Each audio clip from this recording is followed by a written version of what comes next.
as five friends, Sam, Luke, David, Sarah and Emily, set off into the dense forest. The crisp air of early autumn was filled with excitement and chatter as the group began their three-day hiking trip. They had planned this adventure for months, confident in their gear and preparation.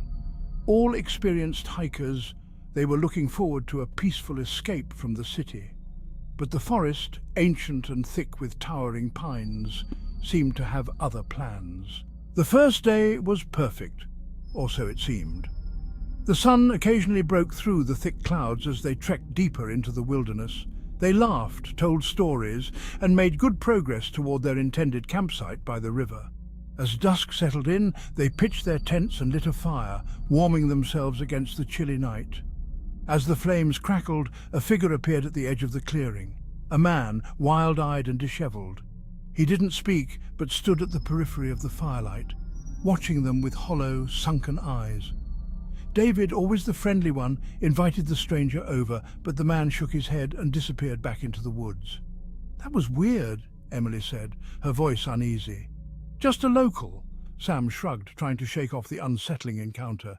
But the man had left something behind, a feeling, a shadow, creeping in the back of their minds. The second day started with a strange discovery. Sarah's backpack was gone. At first they thought it was some kind of prank, but Sarah was frantic. Her pack had everything she needed: food, her phone and the map. "How could it be gone?" she muttered, her hands shaking as she searched the area around the tents. "Maybe animals?" Luke offered, though his tone was uncertain. Despite the strange loss, they decided to continue. But as they pressed forward, a sense of unease settled over the group. The forest seemed different, darker, as though the very landscape had shifted in the night. The trail they had been following began to vanish into a tangle of brambles and fallen trees, and by midday they realized they were hopelessly lost. David, who had been the most optimistic, became increasingly agitated. He insisted they push forward, confident they could find the trail again.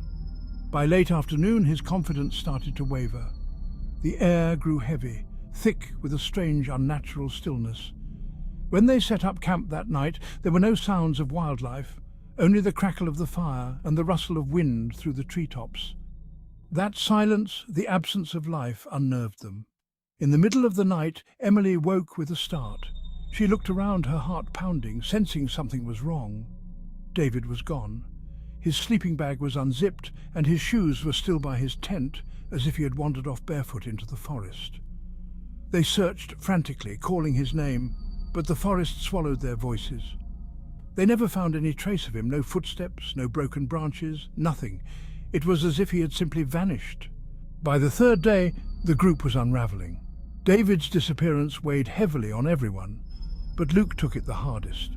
He had been David's closest friend, and the loss hit him deeply. Despite Sam's attempts to stay logical and Sarah's pleas to keep moving, Luke's mind began to deteriorate. "They took him," Luke muttered as they walked. "They took David." "Who?" Sarah asked, her voice laced with fear. "The ones in the trees." "They're watching us," Luke whispered, his eyes darting around. "I've seen them. They want us all." His paranoia grew, and by midday he refused to move any farther. He insisted on going back the way they came, but there was no trail to follow anymore. The forest seemed to close in around them, every path looking the same, every tree a mirror of the last. That night, after another futile search for David, Luke snapped. He stormed into the woods, screaming David's name, insisting he could find him. Sam tried to stop him, but Luke shoved him away and disappeared into the darkness, his flashlight beam bouncing wildly before it blinked out. They searched for hours, but Luke, like David, was simply gone. By the fourth day, the group had shrunk to 3, Sam, Sarah and Emily. They were exhausted, lost and terrified. The once fun hiking trip had become a waking nightmare, and the forest felt more like a prison with every passing hour. Sarah, usually the strongest of the group, was now barely holding it together. She hadn't slept since Luke vanished, her eyes wide and hollow as she muttered to herself, clutching her remaining belongings tightly. Sam tried to keep things under control, but the stress was breaking him too. Emily, the quiet one, started hearing things. At first she thought it was just the wind, a whisper on the breeze, a crackle of leaves underfoot, but soon she was sure, voices. Soft at first, but growing louder. Familiar voices, David, Luke. They were calling her name.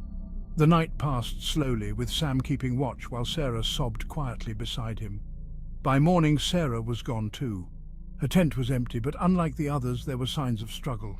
Her sleeping bag was shredded, and her flashlight lay smashed nearby. Blood speckled the earth. Now it was just Emily and Sam. Sam, the logical one, had always been the voice of reason. But after losing Sarah, his calm demeanor cracked. He kept mumbling to himself, repeating, "It's just the woods. It's just the woods." But Emily knew better. The forest was alive with something dark and ancient, something that had been hunting them from the start. Emily tried to tell Sam about the voices, but he wouldn't listen. He was too far gone, his mind shutting down under the weight of the fear. That night, as they made camp for what Emily knew would be the last time, Sam wandered into the woods without a word. She didn't follow him. She already knew what would happen. She was the last one now. The voices were louder than ever, surrounding her as she sat alone by the dying fire.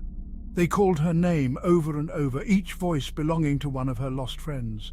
David, Luke, Sarah, Sam, they were all out there waiting for her.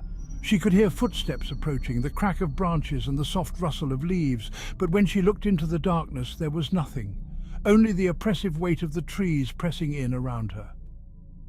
Finally, Emily couldn't take it anymore.